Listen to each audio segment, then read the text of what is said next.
You know what nobody tells you about divorce? Your ex-wife is about to walk straight into a psychological minefield that she spent years convincing herself doesn't exist. And I'm not talking about some karma fantasy where she suddenly realizes what she lost and comes crying back. No, this is something much deeper, much more brutal. It's about what happens when someone trades certainty for illusion and watches that illusion crumble piece by piece. Let me paint you a picture. Right now, as you're watching this, there are millions of men sitting in their empty apartments, scrolling through their ex's Instagram, watching her post quotes about new beginnings and living her best life. And these men are torturing themselves thinking she's out there thriving while they're drowning. But here's what's actually happening behind those filtered photos and motivational captions. She's about to collide with a reality so harsh that her brain will literally rewire itself just to cope with the cognitive dissonance. See, when a woman leaves a marriage, especially one that lasted years, she's not just leaving you. She's leaving an entire psychological ecosystem that she doesn't even realize exists. Think about this for a second. For however long you were together, you were her reference point for everything.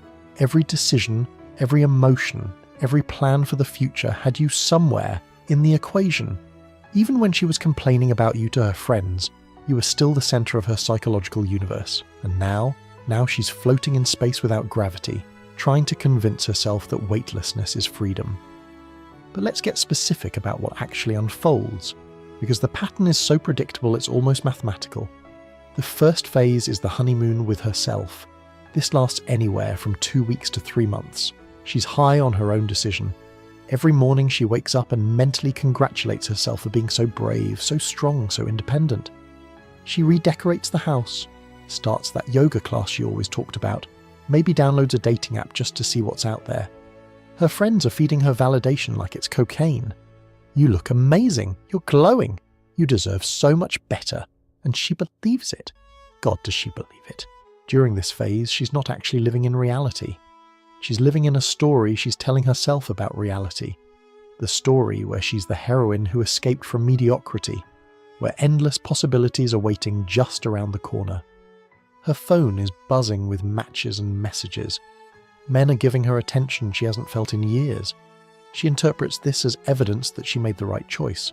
What she doesn't realize is that she's mistaking quantity for quality, attention for intention, and novelty for value. Then comes phase 2, and this is where things get interesting. The awakening, though it's more like a slow-motion car crash. It starts with small things. She goes on her first real date since the divorce. The guy seems perfect on paper. Good-looking, successful, says all the right things. They have dinner, maybe drinks. Everything seems to be going well. Then at the end of the night he makes his move, and suddenly she realizes something that hits her like a bucket of ice water. This man doesn't actually care about her. Not really. He doesn't know that she's scared of thunderstorms, or that she can't sleep without checking the door is locked 3 times, or that she cries during that one commercial with the dogs. To him, she's just Friday night. And that's when the first crack appears in her narrative. But she pushes through because admitting doubt now would mean admitting she might have made a mistake. And that's psychologically unbearable. So she doubles down. More dates, more apps, more nights out with the girls. Except now something's different. The attention doesn't feel quite as intoxicating. The compliments feel hollow. She starts noticing things. How these men talk about their ex-wives, how they interact with waiters, how quickly they try to escalate things physically. And slowly, without even realizing it, she starts comparing them to you. Not consciously, mind you. Consciously, she's still maintaining the story that you were the problem, but subconsciously, her brain is doing what brains do. It's pattern matching. It's comparing and contrasting. That guy who seems so charming, he talks over her constantly. The one with the great job, he's emotionally unavailable. The fun, spontaneous one, he's actually just irresponsible and drinks too much. And with each comparison, you start looking better in hindsight. Not because you were perfect, but because you were known, you were safe, you were home. This is when phase 3 kicks in. The panic. It's usually around the 6 to 8 month mark. The novelty has completely worn off. Her friends are tired of hearing about her dating adventures. Her kids, if you have them, are acting out because their world has been shattered, and she's been too busy finding herself to notice. She's exhausted from keeping up the performance of being happy, because that's what it is now, a performance. Every "I'm living my best life" post takes more effort. Every smile in public feels heavier, She's an actress who's forgotten why she took the role. The panic manifests in different ways. Some women go into overdrive, becoming almost manic in their pursuit of validation. More dates, more activities, more anything to avoid sitting still with their thoughts. Others retreat, spending entire weekends in bed, scrolling through old photos, trying to figure out where everything went wrong. But they all share one thing in common. They start rewriting history. The marriage that was so terrible. Maybe it wasn't that bad. You, the person she couldn't stand to be around. Maybe she was too harsh. The future she was so sure about. Maybe she miscalculated. And here's where it gets really psychological. She can't just admit she made a mistake. That would destroy her entire sense of self. She spent months, maybe years, building an identity around being the woman who was brave enough to leave. Her entire social narrative is constructed on this foundation. So instead, she does something fascinating. She creates a new story. One where maybe you've changed, maybe you've grown. Maybe if things were different now, it could work. This allows her to entertain the idea of reconciliation without admitting she was wrong. Meanwhile, let's talk about what's happening in the dating world she's navigating. Because this is where reality really bites. The dating pool for a divorced woman, especially one with kids, is not what romantic comedies would have you believe. The men who are interested fall into a few predictable categories. There are the players who see her as an easy target, someone vulnerable and eager to feel desired. There are the married men looking for affairs, who conveniently forget to mention their wives until several dates in. There are the perpetually single guys who are single for very good reason she's about to discover. And yes, there are some genuinely good men, but they're either taken or have options, lots of options, and she's competing with women who don't come with the baggage of divorce and children. She starts to realise something terrifying. The market value she thought she had doesn't exist. All those matches on dating apps, they're mirages. They match with everyone. Those compliments about how beautiful she is, they're copying and pasting them to dozens of women. That chemistry she felt. He feels it with anyone who's willing to sleep with him. The harsh economics of dating after divorce hit her like a professional boxer. She's not special. She's not unique. She's just another profile among thousands. Phase 4 is the reckoning. This usually happens around the 1-year mark, though it can take longer for women who are particularly stubborn or particularly good at self-deception. The reckoning is when the psychological defense mechanisms finally fail. She can't maintain the story anymore. The loneliness is crushing. Not the kind of loneliness where you wish someone was around, but the existential kind where you realise you've blown up your entire life for a fantasy that doesn't exist. She'll be sitting in her apartment one night, maybe after another disappointing date or another weekend where the kids are with you, and it will hit her all at once. The magnitude of what she's done, the irreversibility of it, the fact that she traded a flawed but real relationship for a perfect but imaginary one. And the weight of this realization is so heavy that some women literally can't process it. Their brains shut down the emotional centers just to survive it. This is when the late night texts start. You know the ones. They usually come between 11 p.m. and 2 a.m. They start casual. Hey, how are you? Or, I was just thinking about that time we... But what she's really saying is, I'm drowning, and you're the only life jacket I remember. Sometimes they're angry texts, blaming you for things that happened years ago, because anger is easier than regret. Sometimes they're sad texts, reminiscing about good times, testing to see if there's still a connection. But they all mean the same thing. The grass wasn't greener, it was artificial turf. But here's what's really happening in her brain during all of this. She's experiencing cognitive dissonance at a level that's actually changing her neural pathways. Every day, her brain has to reconcile two incompatible truths. I made the right decision leaving, and I'm miserable and everything is worse now.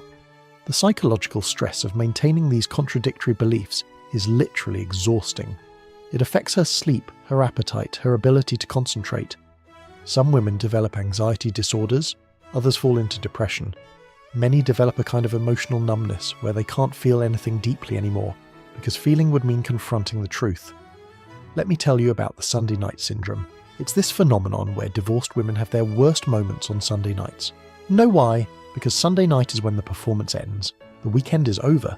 The distractions are gone. The kids are asleep or at your place. Tomorrow is Monday and another week of pretending everything is fine. And in that quiet moment, usually between getting ready for bed and actually falling asleep, the truth creeps in. She's alone. Really alone. Not independent, not free, not empowered, just alone. And the universe has a cruel sense of humour about this. Because right around the time she's reaching peak regret, you're probably starting to heal. You've gone through your own phases, the shock, the anger, the sadness. But men typically process divorce differently. We internalise, we rebuild, we focus on action rather than emotion. So by the time she's realising what she's lost, you've already started becoming someone new, someone better, someone who learned from the marriage and the divorce. Someone who, ironically, might have been the man she wanted you to be all along. This creates a psychological torture chamber for her. Because now she can see the version of you she always said she wanted, but it's too late. You achieved it without her, because of losing her, and the knowledge that she catalysed your improvement but won't benefit from it. That's a special kind of hell that keeps her up at night. Let's talk about what happens with her social circle during all this. Because women's friendships, especially around divorce, are fascinating from a psychological perspective. Initially, her friends are her cheerleaders. They rallied around her, told her she deserved better, helped her create the narrative that leaving was brave and right. But as months pass, dynamics shift.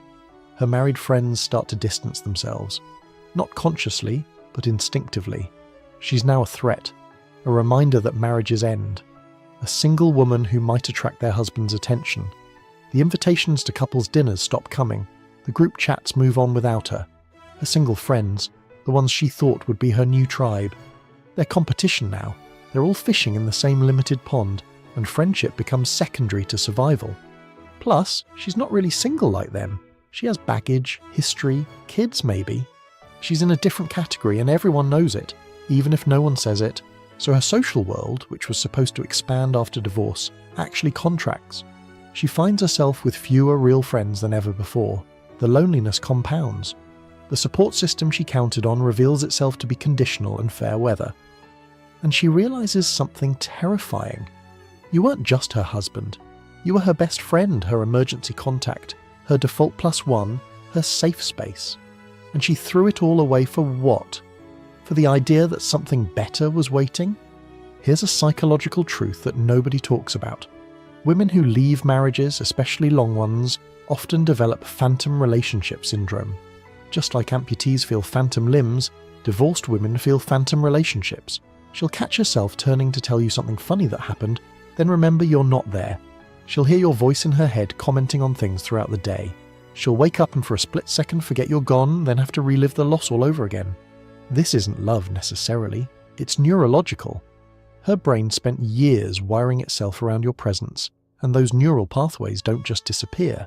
The universe seems to conspire to remind her of what she's lost. Your song comes on the radio. She finds one of your old t-shirts in the laundry.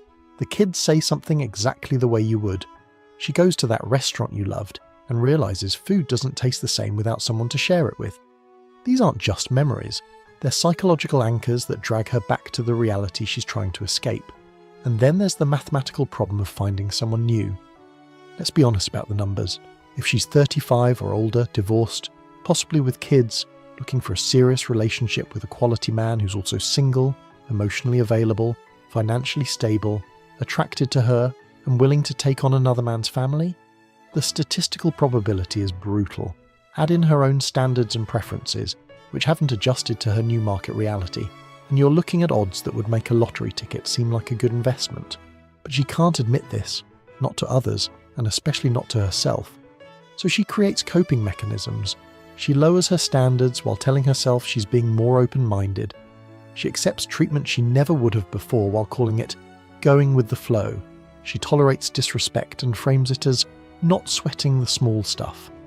Each compromise chips away at her self-esteem, but the alternative, admitting she made a catastrophic mistake, is psychologically unbearable.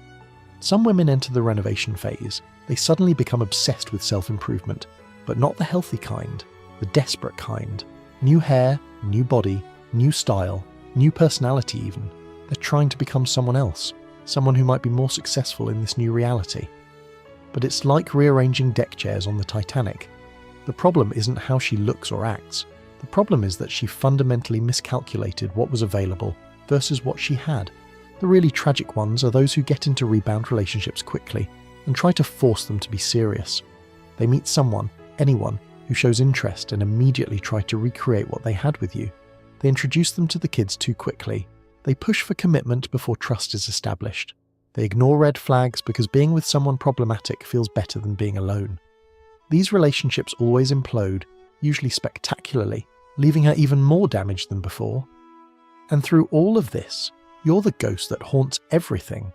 Not because you're doing anything, but because you're the standard, whether she admits it or not. Every man gets compared to you. Not the you she divorced, but the idealized version of you that her regret has created. The you that exists in her memory is better than you ever were in reality, and no one can compete with a ghost that she's perfected in hindsight. Here's what happens next, and this is where the psychology gets really dark. Around the 2-year mark, sometimes sooner, sometimes later, she faces a choice. She can either admit the truth and try to make amends, possibly attempting reconciliation, or she can double down on the lie and reshape her entire personality around it. Most choose the second option. It's easier. They become bitter, cynical. They join online groups that reinforce their choices. They become the women who tell other unhappy wives to leave, not because it's right, but because misery loves company, and they need others to validate their choice. The ones who choose honesty face a different challenge. How do you approach someone you've hurt that deeply? How do you admit you were wrong when you've built an entire identity around being right? How do you ask for forgiveness when you're not even sure you deserve it? The psychological weight of this is crushing.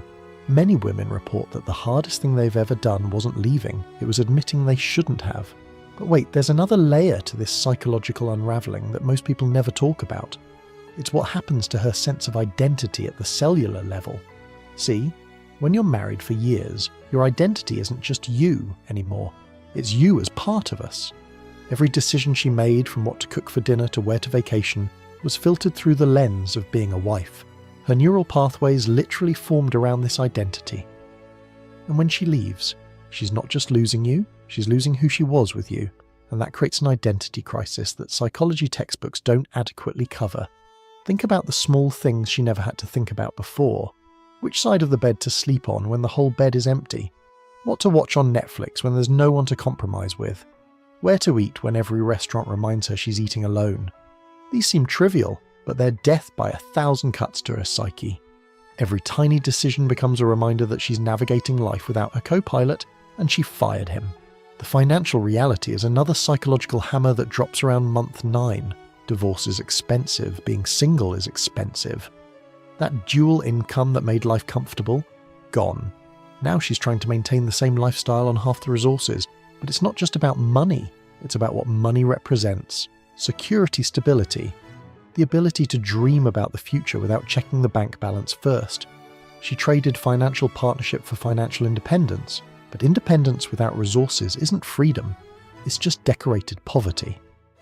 And here's something nobody prepares her for, the physical touch deficit.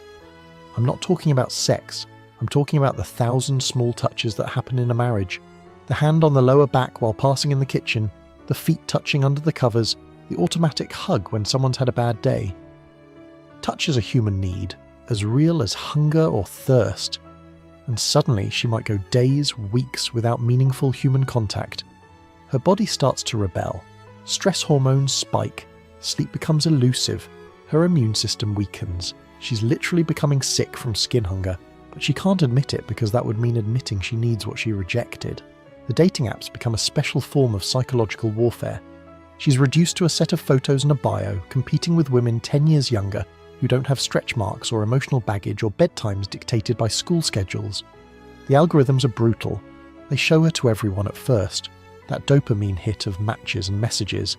Then, as the app learns she's selective or maybe too old, or maybe too complicated, her profile gets buried.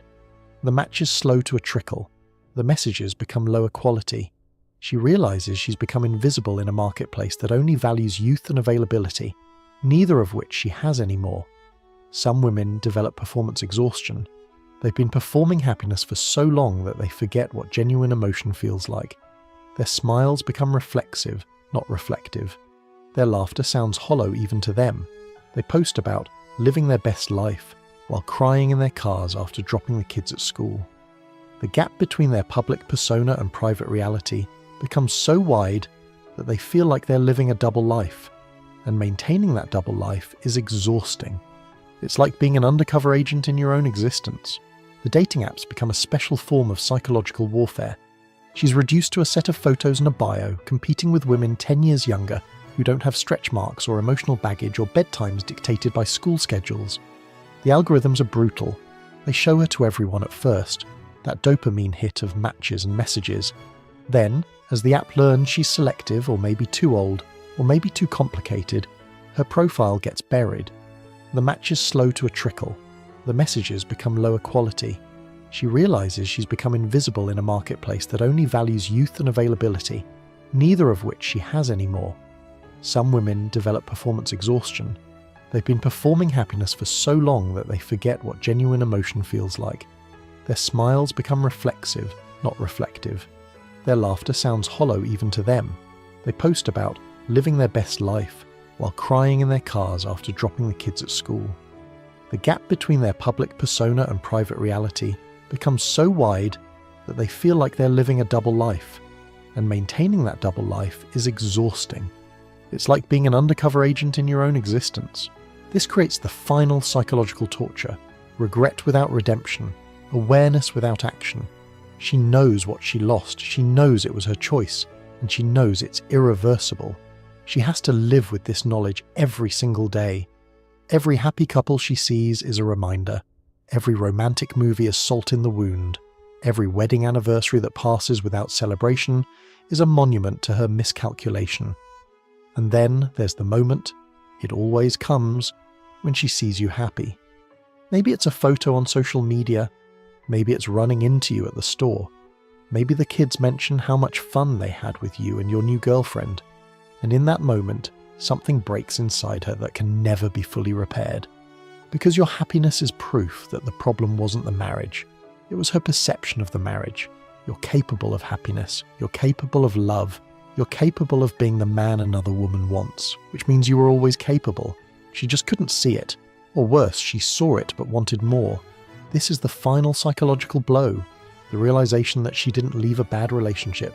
She left a relationship she made bad in her own mind. And now she has to live with that knowledge forever, watching from the sidelines as you build the life she convinced herself was impossible, just with someone else who appreciated what she couldn't. The cruelest irony?